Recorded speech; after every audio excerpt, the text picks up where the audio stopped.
Comecei a trabalhar com 14 anos, desde pequeno, empregos não corporativos. Trabalhei na Brastemp, trabalhei em corretora de seguros. O que você fazia na E aí- Brastemp? Curiosidade, eu não sabia.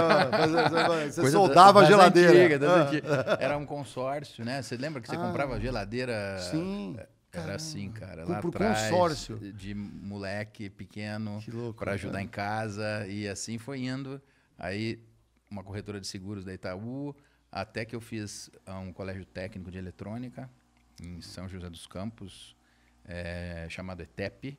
Que E aí legal. virei funcionário da Kodak, falecida Kodak. Eu lembro, lá em São José? Lá em São dos José, em Campos. 1995. Foi você o responsável por falar assim dentro, vamos manter os filmes e não vamos investir em máquina digital. Foi você que falou. Ou você era pena, eu cara. aposto que era o contrário. Uma Você devia ir lá pena, dentro e porque falar, super empresa, super gestão de pessoas e um erro estratégico, né?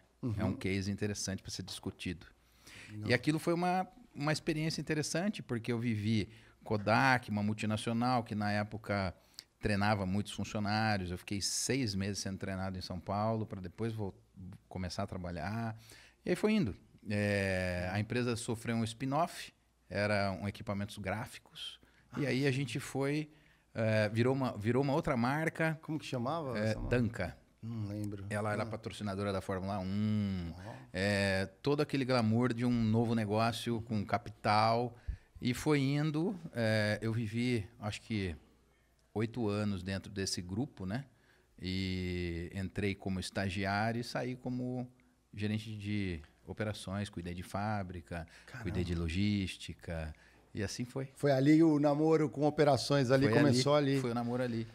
Como que era uma operação disso, a fábrica? Como que era Era uma remanufatura, a gente importava equipamentos usados, remanufaturava no Brasil e fazia países de Sim, para terceiro developing mundo, countries, né? Países- Exatamente. Vai dar o equipamento. E a gente conseguia fazer alocação, fazer venda de equipamentos, era uma operação interessante. Ali começou o mundo do logística e supply chain para mim. Fábrica. As tretas, né? as Aí é a treta que não é tão glamurosa. O nome famoso do Last Mile Delivery, né?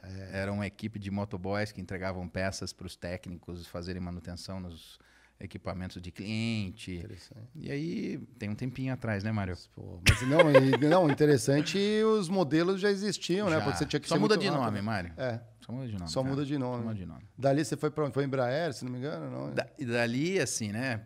Depois de algum tempo, eu queria experimentar se eu era capaz de fazer isso numa outra empresa. Sempre aquela insegurança, assim, será que eu consigo?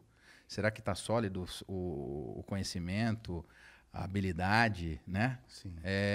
E voltei de São Paulo para o interior de São Paulo para trabalhar numa empresa aeroespacial inglesa, fornecedora da Embraer. Que legal. E aí a gente viveu ali uns 4 anos e meio. Eu fiz o setup do supply chain, a profissionalização dele, compras, centro de distribuição, atendimento a cliente. E a gente foi indo. Deve ser treta, imagina, porque você é fornecedor de uma Embraer, Pois é. é muita especificação. E numa cidade onde eu cresci, aquilo era uma referência para mim, era um desafio. A gente montou todo o time, estruturou processo, estruturou tecnologia, profissionalizou uma empresa média no Brasil, né? Legal. Foi um spin-off da Pilkington. Sim, E aí Pilkington virou de vidros, né? Vidros. Aí então eu fazia a janelinha do avião da Embraer, fazia o para-brisa do avião. Que tem que ser bem resistente, né? Exatamente. E numa linha automotiva de vidros blindados. Então a gente fabricava essas 2 linhas de produto lá. Era assim que funcionava. E o que aconteceu? A gente foi campeão por 4 anos consecutivos com 100% de entrega no prazo. Isso chamou a atenção da Embraer. A empresa miniatura na operação brasileira ganhou um prêmio de melhor fornecedor do ano. E eu acabei recebendo o convite e fui trabalhar na Embraer. Roubaram você. Roubaram do fornecedor. Isso acontece com muita frequência. Não, mas não roubaram. Acho que tem uma história interessante, né? Conta aí, conta como que foi isso. Porque assim, às vezes acontece. Muita empresa mas olha... mas eu achei acontece muito com consultoria também. É uma história bonita, porque o presidente da empresa no Brasil, o country manager, ele... Puta amigo meu, o cara me ajudou muito. Paulo Del Negro. Um abraço, Paulo. Salve, Paulo. Saudade de você. Eu falei, Paulo, falei para a Embraer, para o pessoal do Recursos Humanos, eu converso com a Embraer, contanto que o Paulo autorize a minha contratação. E foi assim. Rolou um bate-papo do contratante com o Paulo, avisei o Paulo, ele falou, cara, seja feliz. Eu acho que foi um exemplo de líder que deu a oportunidade, deu asas para a gente poder subir. E acabei trabalhando na Embraer uns 4 anos e meio, 5 anos.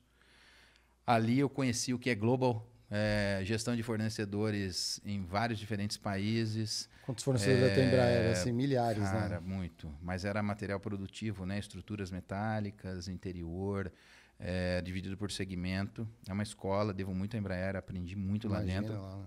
O pessoal não tem, às vezes, noção, mas o aeroespacial... É impressionante. É a terceira maior empresa aeroespacial do mundo, né? Exatamente. Então, assim, a tecnologia que tem na Embraer... É lindo. É um orgulho para o Brasil. É orgulho. Um parênteses rápido, né?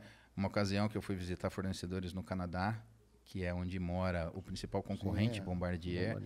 Na alfândega, eu deixava sempre o cartão de visitas, né? Junto com o passaporte. O fiscal de alfândega olhou e falou, Embraer, pode passar. A gente respeita muito a sua empresa, aqui no Canadá. Caramba! Então, assim, é uma empresa que me inspirou a fazer o que eu faço hoje, a gente já fala sobre isso mais para frente, que é como ser brasileiro e se tornar internacional e global e respeitado. Então, é um super case. Amei essa experiência da Embraer. Que legal. E daí, assim, contando um pouco mais, né? Dali um tempo, um amigo meu, José Garcia, no almoço de restaurante da empresa, eu sempre gostei de estudar, a gente pode falar um pouco sobre isso. Você tem uma linha mais acadêmica, né? Não, assim, eu sou o prático que estudou e usou a educação como escada para crescer profissionalmente. Porque eu comecei lá de baixo, né? De estagiário, antes de estagiário, de office boy e tal, e a educação foi o meu pilar assim, de crescimento. Então, voltando do almoço, pô, eu queria estudar, o que você acha? Ele falou, porra, tem essa universidade na Inglaterra, por que você não vai para lá? Aí me apliquei, fui, é uma universidade que tem muita coisa de aeroespacial, que muitos profissionais da Embraer, do ITA foram estudar. Eu queria experimentar, né? Aquela fase de 30, 35 anos, o que eu faço da minha vida? Vou estudar e virar professor, vou trabalhar como executivo ou vou empreender? E aí fui, saí da Embraer, peguei meu filho de 2 anos, Davi, beijo, papai te ama. Salve, Davi. Peguei a minha esposa, que tinha clínica, que tinha as coisas dela, a maluquice de funcionário de multinacional reconhecida mundialmente, eu fui virar estudante. Que louco. A família aos 35, inteira. 36 anos. Tem que ter coragem. Tinha só o né? Davi, hoje tem a Maria também, beijo, papai te ama. Mas assim, é uma decisão complexa, você pegar a tua família e tudo. Porque era assim, um momento de transição. Eu queria muito fazer um sabático, só ser estudante, viver aquela experiência de 1 ano, 1 ano e meio com a minha família, me conhecer, entender quais seriam os próximos 10 anos de carreira, de vida. Legal. E deu tudo errado, Mário. Sabe por quê? Por quê? Eu cheguei lá em 1 mês estudando, era o dia inteiro, estudava das 8 às 6 da tarde. Falo um pouco sobre isso. Apareceu proposta de trabalho no mundo de óleo e gás. Aí eu falei, cara, não posso. Era em Aberdeen. E eu tinha que estudar de segunda a sexta-feira, aula, não sei o quê. Quando chegou no 4º mês, uma outra proposta de trabalho. Por quê? Porque os caras eram... os estudantes de mestrado, né, era um mestrado de supply chain, eles eram mais jovens. E eu já tinha uma bagagem, aquilo chamou a atenção. Legal. Né? Então, para você que tem vontade e coragem, né, e interesse, é uma super de uma experiência, uma transição de carreira, você parar por um tempo, repensar a vida e decidir o que fazer. E foi uma experiência. No final das contas, a Schlumberger me contratou para fazer um projeto para ela. Pô, Schlumberger é fantástico, gigante. Uma né? referência de petróleo. O diretor da Europa de supply era um brasileiro. Ele viu o annual book, né? Isso é legal também nas universidades de primeira linha. Tem o currículo dos estudantes daquele ano. E aí ele falou, poxa, eu queria conversar com o Vinícius. Aí eu achando que eu ia só estudar, né? Dar uma descansada. O diretor da universidade me chamou, o John Torres, um cara que mudou a minha vida. Ele, Vinícius, eu queria te apresentar uma empresa. Eu falei, John, não faz sentido o óleo e gás, eu vim para cá por conta do aerospace e tal. Não, mas conversa com ele, vamos viver essa experiência. No final, eu fiz um projeto para Schlumberger na Europa. Eles tinham os países europeus mais caros, desenvolvidos, e o leste europeu. E eles estavam tendo queda de margem nos negócios por conta do material. E a ideia foi migrar de fornecedores da Itália, da Alemanha, para o leste europeu. Polônia, mais barato, Romênia. E foi um trabalho lindo, virou minha tese de mestrado. Legal. Trabalhei para a Schlumberger enquanto eu estava lá, e era engraçado, desafiador e dinâmico, porque eu dormia 2, 3 horas por dia. Meu Deus. Eu tinha que estudar, tinha que trabalhar e de vez em quando viajar, e eu tinha que, né, uma experiência engraçada. Eu me trancava no quarto do meu filho, colocava a cama na porta assim para eu poder dormir das 3 às 6, né, das 3 às 6 da manhã. Batia para brincar. Então eu brincava com ele, ia para a universidade, estudava. Na minha primeira prova da universidade, tomei um pau. Putz. Aí eu falei, fui porque atrás era muito difícil você se adaptar a uma nova língua, um novo método. Nossa. Um parênteses. A galera acha assim, eu vou chegar arrasando e tal. Na aula inaugural da universidade, né? O diretor chega para os alunos, uma sala daquelas redondas, assim, tipo Harvard, né? Aqui é o seguinte, se você é espetacular, a sua nota de 0 a 10 é 7. Se você é Einstein, você tira 10. E é ou são 2 por ano que vão acontecer isso, pela nossa curva. E aí, enfim, sempre falou assim, eu não sou Einstein, mas sempre fui bom aluno no Brasil, graças a Deus, sempre me dediquei a estudar. E a primeira prova de estatística, tomei pau. Aí eu fui atrás de um chinês amigo meu, né? O Jack. Ô, Jack, você que foi bem, né? Como é que faz aí? Ele falou assim, cara, faz o seguinte, vem na biblioteca umas 9 da noite hoje. E eu, assim, não tinha vivido essa experiência direito, né? Cheguei lá, era um mar de estudante. Os europeus, menos, mas eram os asiáticos, eram os indianos, eram as pessoas que tinham o método e o hábito de estudar. Pelo esforço, conseguir a nota. Aí grudei nesses caras e foi ali que eu aprendi como é que era a briga, entendeu?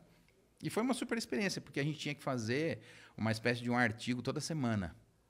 Eu queria, através dessa experiência, me especializar, me tornar global. Ser capaz de trabalhar para qualquer empresa, em qualquer lugar. Legal. E o inglês era um gap que eu achava que tinha. E é diferente você ter o inglês para trabalhar no Brasil e de você ter o inglês para trabalhar com confiança, segurança. E os essays, né? Você tinha que fazer um artigo com começo, meio e fim, com 500 palavras, com 10 referências bibliográficas. Aquilo foi um treinamento militar tinha que ler pra caramba para conseguir ter começo, meio e fim e dar o seu recado. E não tinha como dar um jeitinho brasileiro, às vezes? Você lê uma meia Não tinha como dar um jeitinho dúzia. brasileiro. E você tinha que ter autenticidade no artigo, né? Um percentual... Tinha um robô que media se aquilo era autêntico, inédito ou se você estava copiando textos de livro. Nossa, então, eu aprendi com essa experiência. Não tinha chat GPT na época não ali tinha, agora ficou mais fácil. A molecada não é para usar chat GPT, a gente tem que aprender a escrever em português e depois a gente vai... Né? Eu acho que isso é importante. Então, foi uma experiência boa. Dali, eu acabei recebendo um convite de uma empresa que eu respeito muito, da área de petróleo, e me fez ir para Curitiba, que é onde eu moro até hoje, né? E respeito muito, porque eu estava fazendo várias entrevistas em diferentes... Isso é uma outra coisa legal, gente, para você que é estudante, que está lutando aí pela sua carreira, né? Nessas universidades, toda semana vai a empresa para fazer recrutamento de profissionais, dos estudantes. Então, a empresa vai atrás do aluno e não o aluno vai atrás do emprego. Fantástico. Aqui no Brasil não é muito bem assim. Algumas universidades brasileiras fazem... Tem. Mas é as que têm mais força, vamos colocar assim, usando essa palavra. E aí, do Brasil, eu recebi um convite para fazer um bate-volta e fazer uma entrevista. Era em Curitiba, a fábrica. Fala aí os nomes aí, não tem problema, a galera não tem... O Cazu, um abraço. Volmir, um abraço. Hacker. Lá foi a sua melhor estadia porque você trabalhou com uns caras bons, né? Um cara bom, chamado Mário. Convivemos por um tempo. Isso aí. Né? Então, assim, faltava 6 meses para acabar o mestrado. Era outubro, novembro que acabava, e eu vim para o Brasil em abril fazer uma entrevista. Foi uma experiência legal, um case legal, de novo, operações, value creation, né? Criação de valor. A empresa estava crescendo no Brasil, precisava entregar no prazo. Óleo e gás bombando, né? Óleo e gás bombando, pré-sal naquela ocasião. E aí, batendo um papo, o Volmir falou para mim assim, cara, você quer trabalhar com o quê? E quer trabalhar em algum lugar em particular? Eu falei, não, eu gosto de resolver problemas. Quais são os principais problemas da empresa? Aí ele explicou e falou para mim assim, segura uma semana, né, dá uma pensada e volta a falar comigo. Pensei, escrevi para ele. O RH me manda uma proposta em abril. Aí eu estava com a minha esposa, Camila, um beijo, te amo. Eu liguei para a diretora de recursos humanos para declinar. Eu falei, eu não posso aceitar essa proposta porque é abril. Eu tenho que ficar aqui até o final do ano na Inglaterra. E aí eu ouvi a seguinte frase. E aí eu acho que é a questão também de liderança, gestão, isso é muito relevante. Gente sempre, né, em primeiro lugar. A empresa falou para mim assim, a gente te espera. Virou uma piadinha interna lá na empresa, né? Contrataram o cara, cadê o cara que não aparece nunca?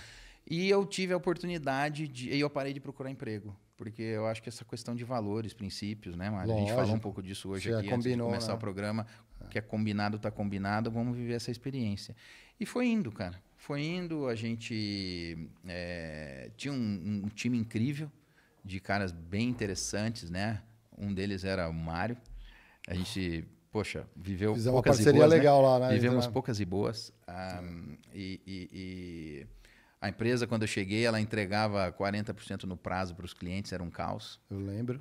Lembra disso? Lembro. Você pegava, o Vinícius pegava toda a parte ali das compras de projeto, né? A empresa é projetizada, famoso EPC, né? Ela engenheira o produto, né? Aí você tem que comprar, nem tudo você fabrica dentro de casa, e depois você constrói aquilo, como se fosse uma montadora, né? Só que é uma montadora bem especializada. Exatamente. E umas coisas malucas, né? Nenhum produto era igual ao outro. É muito diferente, Mário. Você tem essa experiência aí de bem de consumo, né, cara? Indústria e fábrica seriada, né? É padrão e sai X mil dia e você é um reloginho, né? Na projetizada é quase que um produto específico para cada cliente. É muito difícil de planejar, é muito difícil de entregar. A gente fez um trabalho legal. Cada hambúrguer tem seu detalhe ali. Cada hambúrguer tem o seu alface. O meu alface não nesse nível, muito difícil, cara. Muito difícil. Quem trabalha em óleo e gás aí, ó, respeito pra caramba, não é fácil. Indústrias projetizadas de forma geral, né? Tem essa característica de ser muito customizado, é difícil. E aí, eu acho que tem uma passagem que eu acho que é válida, o Mário acho que acompanhou um pouco isso. Eu aproveitei da experiência de ter vivido as melhores práticas de supply chain na Inglaterra, naquele período que eu fui exposto a muita tecnologia. Legal. E a gente conseguiu... Eu pensei, vou fazer um diagnóstico para descobrir o que pode ser feito para melhorar o prazo de entrega da empresa. Sim. Pra galera ter uma ideia, para ilustrar aqui, galera, cada equipamento, a gente está falando de dezenas de milhões. Então, se você atrasa a entrega desse equipamento, imagina a tua receita da empresa, vira uma bagunça, né? Você desencaixa o pagamento de fornecedor, quantas vezes a gente não teve que renegociar essas coisas, é traumático. Então, você conseguir consertar isso dentro da empresa é muito desafiador. Eu não lembro nem quantos SKUs, ou quantos itens tinha, mas elas eram uns 90 mil, por aí, 100 mil. Muita Uma coisa muito ignorante, né? É um negócio muito complexo. E aí, eu acho que assim, você viver tecnologia, as melhores práticas do mercado. Eu cheguei à direção da empresa e propus trazer estudantes de mestrado para fazer um diagnóstico. Eu lembro, você lembra? Foi legal, foi da lindo. Brita, que é alemã, e tinha mais o Rui, português. Português, né? eu lembro. E aí fizemos um diagnóstico usando metodologia. Guardei aquele diagnóstico, porque se você conta isso para a direção de uma empresa, tem que saber o que contar e quando e como, né? Se eu mostrasse aquele diagnóstico de primeira, os caras iam falar, esse cara é maluco. Tá tudo errado. Tá tudo, né? E a gente foi aos poucos implementando, fazendo gestão de equipe, a equipe super engajada, a gente criou camiseta de time, foi um maior barato, né? Tinha que sair do 44% para 95%, né? De prazo de entrega, que no mundo seriado é uma porcaria, né? No automotivo. Não, você imagina, onde você automotivo ou o consumo entregar, você tem que entregar, os números são 98%, 99%. Six Sigma, né? Exatamente. 99,7%. Tem empresas que precisam disso para sobreviver. Né? Deixa eu só fazer um parênteses aqui, galera. Isso aqui que o Vinícius está comentando é muito interessante. Ele adotou uma estratégia que eu acho clássica. Eu, pelo menos, quando estava em compras de indiretas, eu via e até indicava para muito cliente interno. Às vezes, dentro da empresa, olha o Vinícius, ele já tinha uma bagagem técnica e acadêmica de poder fazer um diagnóstico dentro da empresa e falar, a situação é bem ruim, a gente tem que corrigir isso daqui. Só que, às vezes, isso eu falo sempre aqui, principalmente a galera aí que às vezes está acompanhando a escola do trabalho, que tem aquele ditado, né? Em terra de cego, quem tem olho é rei. O pessoal fala isso. Então, você chega num lugar e você tem mais conhecimento, você é rei.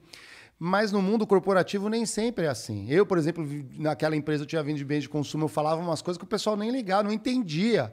Não entende, não tem como eu ir pela força, contra toda uma hierarquia, uma liderança, você tentar fazendo fórceps. Tem que ir no jeitinho, tem que ir pelo jeito político, ir mostrando um projeto por vez dando certo até converter, que às vezes é meio burro. Sim, é meio burro para a empresa, mas é o fato. Em terra de cego, quem tem olho não é visto. Então, essa estratégia do Vinícius ela é muito linda, porque ele coloca uma consultoria para ajudar nesse diagnóstico, e depois, quando ele mostra aquele calhamaço, né, que é o famoso vender papel, que a gente brinca, não é ele falando, porque ele já sabe o problema, mas ele está lastreado, embasado numa consultoria que chegou e falou, amigo, tá tudo errado, não sou eu que estou falando.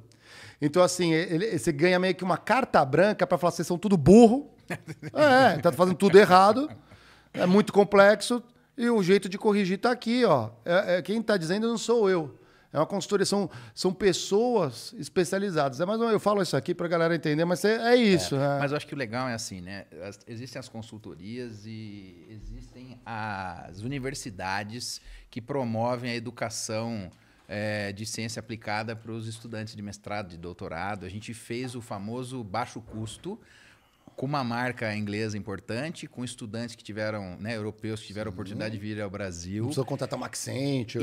E usando de metodologia com suporte de profissionais, né, o professor de universidades de ciência aplicada na Inglaterra, eles são consultores e têm clientes gigantes. Olha.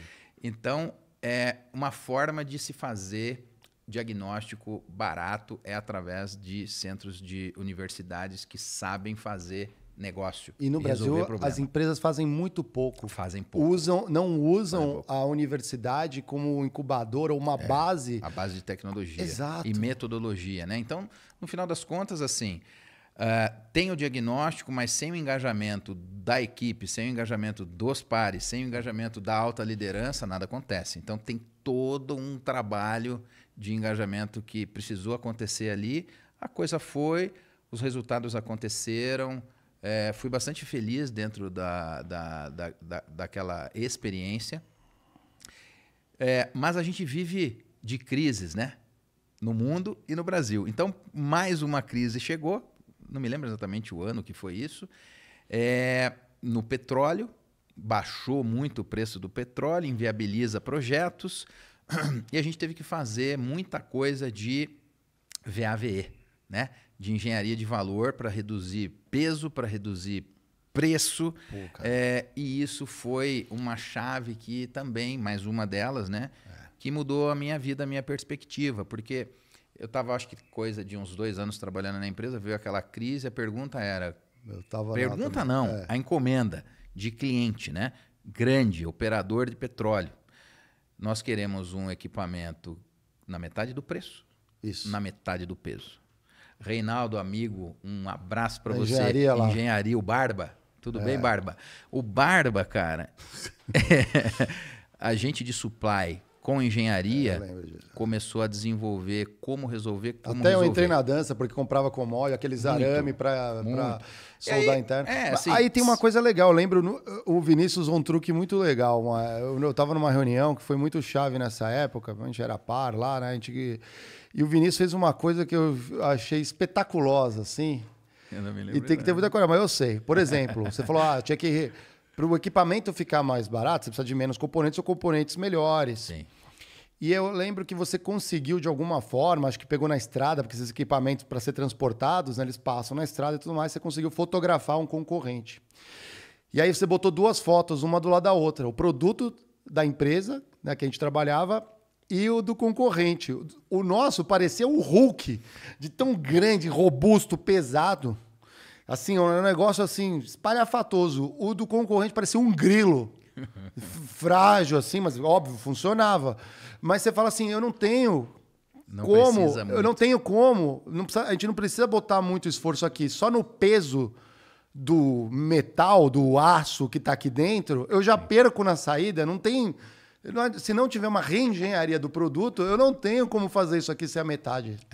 E foi assim, aquele dia assim, eu tava na reunião, eu dava umas vibradas, falei assim, porque todo mundo sabia, mas não tinha coragem de mudar às vezes. Mas assim...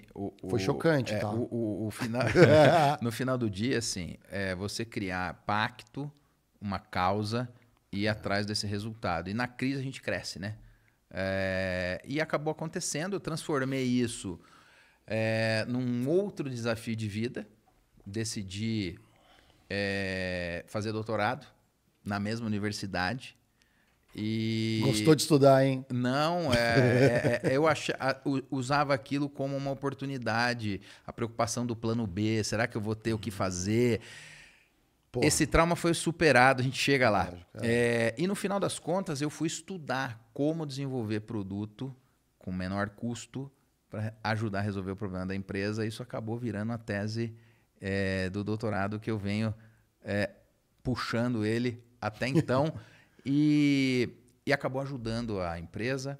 Essa mesma metodologia foi aplicada num outro trabalho que eu fui fazer na sequência e a experiência de ter a perspectiva de novo, do método, né, da ciência aplicada, quais são as melhores práticas das universidades, como é que eu aplico isso dentro de uma empresa no dia a dia para resolver um problema específico. Isso é ciência aplicada. Uhum. Isso, eu acabei virando alguém capaz de fazer isso por ter vivido diferentes indústrias dentro daquilo que a gente chama de cadeia de valor, né? A gente acabou começando a falar de logística, aí depois supply chain, que tem o compras, e depois operação, que tem a fábrica, e aí depois entrou a engenharia, e a grande questão é assim, né? Como é que a gente resolve um problema de custo ou resolve um problema de baixa competitividade? Ou é na linha de custo ou é na linha de preço? Fazer um produto ou aumentar o produto, o preço do produto é muito difícil, né? Então a gente aprendeu a fazer isso, vivi a experiência do petróleo, achei interessante, até que eu recebi um convite para assumir a minha primeira cadeira de CEO numa indústria de construção civil pesada. E foi O que fazia essa empresa? Construção de hidroelétrica, linha de transmissão. Caramba! E assim, se você pesada, for, uma engenharia também pesada. Se você for analisar, eu sempre vivi o mundo da engenharia de alta complexidade de produtos projetizados, né? E mudando de indústria para indústria. Aí eu aprendi a olhar para esse tipo de situação como cara de negócios e como é que a gente consegue ser mais competitivo? Como é que a gente consegue modelar uma boa estratégia para transformar esse num negócio campeão? E ali eu saí de anos de experiência no mundo corporativo, que te traz uma bagagem, uma caixinha de ferramentas legal, né? para viver uma empresa familiar. Tem os seus prós, tem os seus cons. Né? Tem gente que não gosta muito de trabalhar em empresa familiar, É. tem gente que achou uma oportunidade, né? E foi uma ótima experiência, pessoas super engajadas, referência nesse setor. Eu aprendi muito. Pivotar, né? Mudar o jeito de pensar do mundo corporativo para uma empresa familiar. A gente conseguiu crescer o negócio, foi uma super de uma experiência. E dali... Empresa familiar acontece muito disso. Às vezes quem criou a empresa, o patrono, aí vai deixar ali para os filhos e tudo. Nem todos têm uma mão para tocar o negócio. Mas foi uma super experiência profissional para mim, honestamente. Assim, agradeço ter aprendido com eles modelagem de negócio. Como é que monta uma empresa e ganha dinheiro? Por quê? Como é que se faz a análise disso? E foram quase 3 anos ali e surgiu o convite de um grande amigo, professor americano, Jim Tompkins, um abraço, que acabou virando meu sócio. E eu montei a minha própria empresa, a Telostot, aqui. Tem 2 anos, 2 anos e meio. E aí é mais uma transição de vida, né? Que aí você vira empreendedor, né? Exatamente. E aí é a questão assim, frio na barriga, coragem, e agora ou não, eu tenho família, como é que fazemos? Eu sei como que é isso. Sabe como é que é, né, Mário? Sei, lógico. E aí, cara, estamos aí.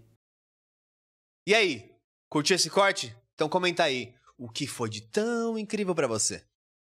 Bem que eu te espero na próxima live, hein?